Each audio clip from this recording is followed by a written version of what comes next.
Hey, Jerry Upchurch here. I'm out at the soccer field and the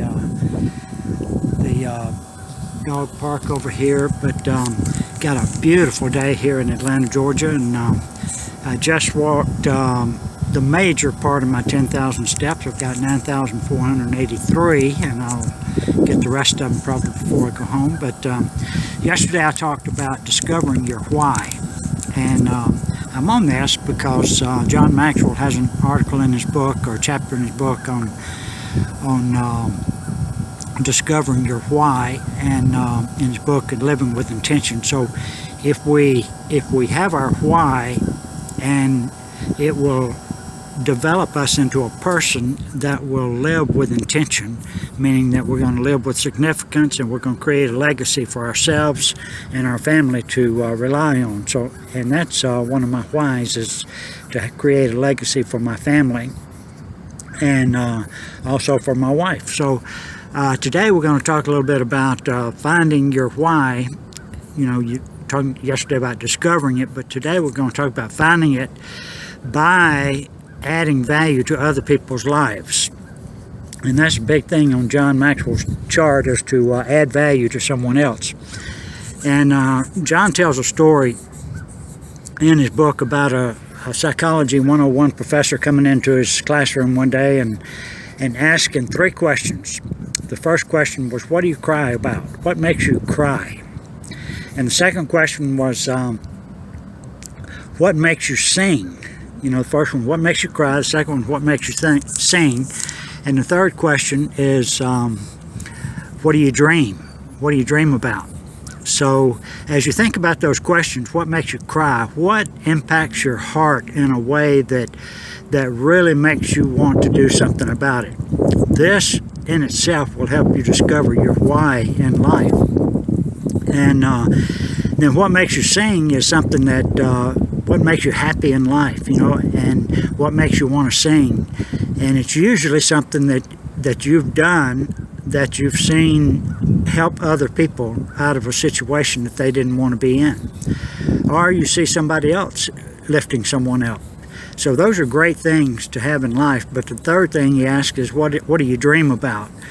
And then when you start thinking about, what do I dream about? What do I dream about? I want to travel. I want to be able to stay someplace as long as I want to go to St. Martin and just stay down there for a month. I want to go over to some other place, go to Alaska and stay up there during the summertime and see what all's going on up there. But there are a lot of things we want to do, but we mainly want to help some people, because that is what makes us sing, is when we help people. And it sort of, when I started reading that, it sort of made me think of a story I heard one time about this guy was praying to the Lord. It was about the lottery. He said, Lord, help me win the lottery. And, you know, God was kind of silent on that end, but day in and day out, the guy would say, help me win the lottery, help me win the lottery, help me win the lottery. And one day the guy, you know, nothing ever happened. He never won any money. And one day the guy said, well, Lord, tell me why you're not helping me win the lottery. And the Lord spoke back to him. He said, look, I can't help you win the lottery if you don't buy a ticket. Oh, so the guy had never realized. He just thought he was going to let the Lord do everything for him. But the Lord spoke down to him and says, you got to buy a ticket. You got to do your part. Help me out here. You got to do your part. And that's the way it is in life. You know, God is there for us. And He wants to lift us up and encourage us and to do things great for us. And He will. He says that I am who I am. And that just means whatever we need Him to be, that's what He is in our life. But what He's really saying to this man here is, you got to do something to make your dreams come true. You got to do something that'll make you sing. You got to do something that'll stop making you cry. Helping other people to come about and live the life that they're capable of living is one of the great things you can do as your purpose in life. So as we talk about that, I want you to just think about one word description of you. If you had to sit down and come up with one word description of you, what would that one word be? And then go ask a few people to give you a description of yourself in one word. What do you think about me in one word?